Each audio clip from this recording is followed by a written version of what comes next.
What's up, Falcons Nation? It's your boy Jew coming at you with another Atlanta Falcons video. As always, Falcons Nation, rise up. In today's video, I would like to talk about quarterback Michael Penix Jr., but if you're new to the channel, please hit that subscribe button, hit that notification bell so you know when I've done Atlanta Falcons content or NFL content. If you'd like to follow your boy on Twitter and Instagram, you can follow me at Jew Talk Sports. If you'd like to donate to my channel, you can donate to my Cash App, which is the $ Jew Talk Sports. If you'd like to be a part of my Jew Talk Sports membership, you can hit that join tab here on the channel as well. But with that being said, let's jump right into the video. So as I mentioned in today's video, I do want to talk about quarterback Michael Penix Jr. And Michael Penix Jr., personally, I don't believe that Michael Penix Jr. is the problem with our Atlanta Falcons.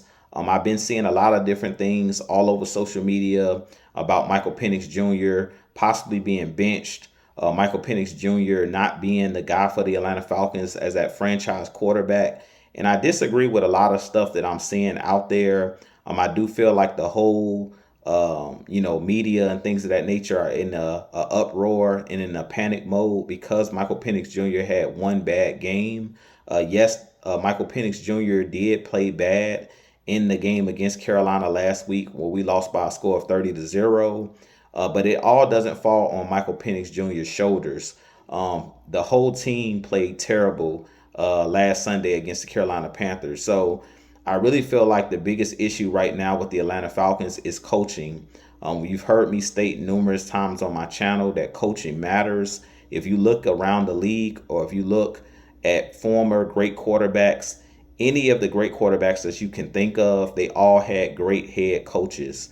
When you think about Tom Brady, he had Bill Belichick. When you think about Patrick Mahomes into today's game, who's the cream of the crop, he has Andy Reid, who's arguably the best head coach or one of the best head coaches of all time, but definitely one of the best head coaches in today's game. Any of the quarterbacks that you think of, the Josh Allens of the world, he has one of the better coaches in Sean McDermott, who's been with the Buffalo Bills for a really long time at this point and has had a lot of winning seasons. Even though he's a defensive-minded head coach, he's still one of those guys that's a savant when you talk about understanding time and possession, understanding the NFL game. So any of the players you want to think about in today's game as far as the quarterback position, all of those guys that you can think of, the Joe Burrows of the world, Zach Taylor is one of the best offensive minds in the NFL. When you think about the Philadelphia Eagles, Nick Sirianni, his winning percentage is one of the best if you go look all time. So Jalen Hurts has a really good coaching staff around him and a great head coach there with him.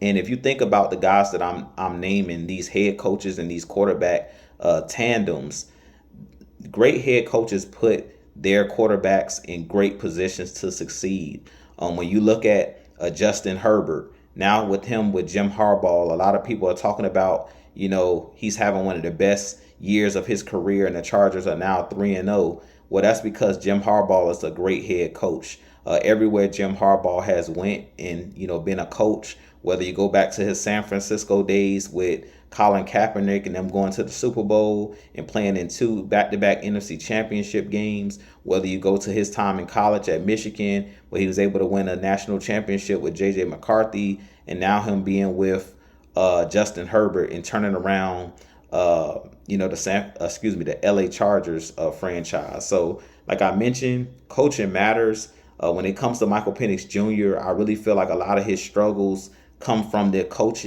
from his head coach, and them not putting him in positions to succeed. Guys not stepping up around him and making plays and things of that nature. Zach Robinson not doing a good job of scheming up the right and proper plays at the right time.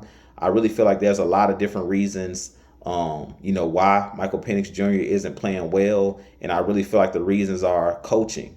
If he had better coaching, I really feel like Michael Penix Jr. would be excelling.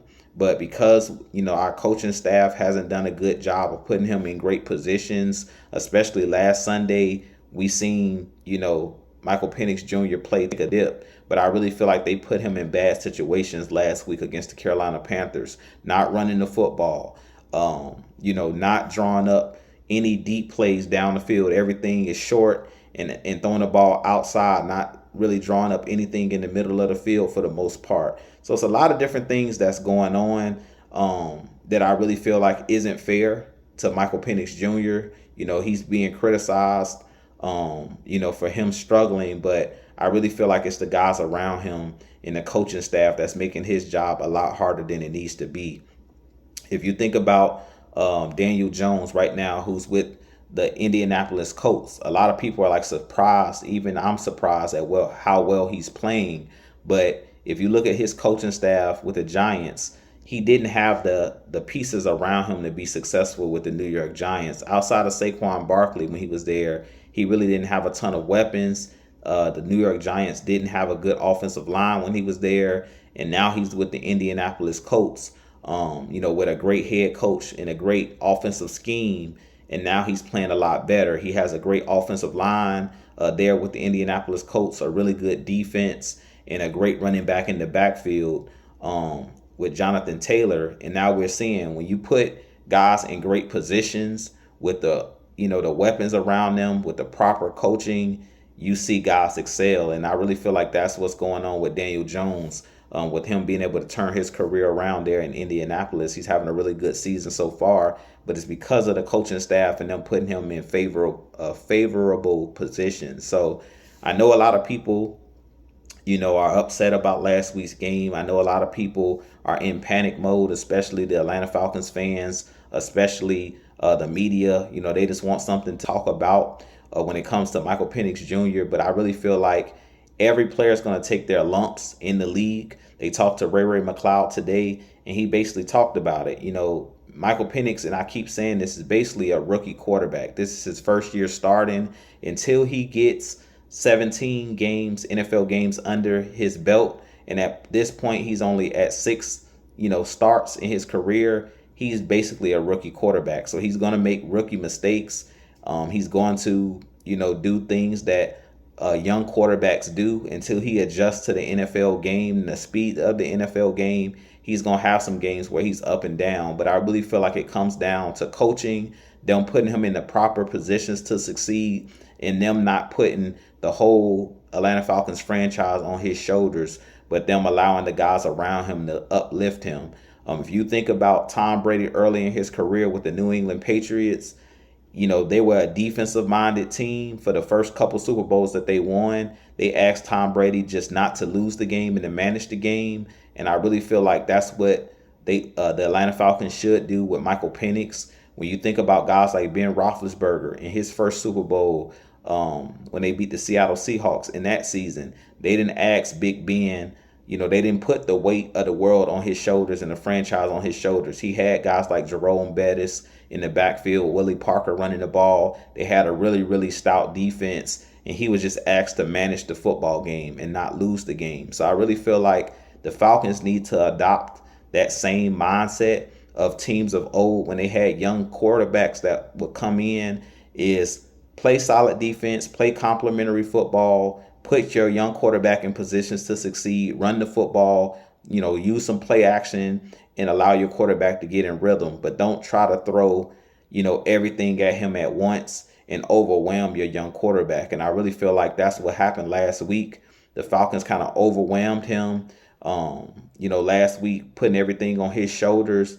And we seen, Michael Penix failed in that situation. So I really feel like for this Atlanta Falcons team to get Michael Penix back on track and playing confident, they're going to have to do what they did last season, where they allowed him to come in and they still ran the ball, but they allowed him to throw the ball down the field. They had some play action, deep shots and things of that nature to get him in rhythm. But I don't want to hear that Michael Penix isn't it. I don't want to hear that Michael Penix isn't a good quarterback. I really feel like Michael Penix showed us last year in those 3 games that he played really well. And Michael Penix hasn't forgotten how to throw the football over an offseason. We seen him play really, really well last year. We seen that game last year against the Washington Commanders on Sunday Night Football, with him making some really big time throws down the field. Him making that throw to Kyle Pitts at the end of the game, where he had to fit it right in there on that skinny post type route. So we know that Michael Penix has it in him. I really feel like it's just going to come down to the coaches putting him in the right position and his guys around him making plays and making his job a little bit easier. So with that being said, you guys give me your thoughts on Michael Penix Jr. Like I said, Michael Penix Jr. is not the problem in Atlanta. He's not something that not a player that I'm concerned about. What I'm more concerned about is these coaches going to do the proper things to put these guys in positions to succeed. You guys remember when I got upset with Coach Arthur Smith when we had Desmond Ridder as our starting quarterback? I was upset because Arthur Smith put Desmond Ridder in too many compromised positions to be a first-year starting quarterback. You don't put the ball in your young quarterback's hands with the game on the line. You do things to help buffer and help them win games. You do everything in your power to make their job as easy as possible. Now, once the quarterback is a veteran, like we had Matt Ryan here, and he was in year 5, 6, or even year 3, 4, and he's had those ups and downs. He's gotten those lumps and things of that nature. At that point, you can put the weight of the franchise on his shoulders. But even in those instances, you still got to put weapons around the guys. You still have to have a good game plan.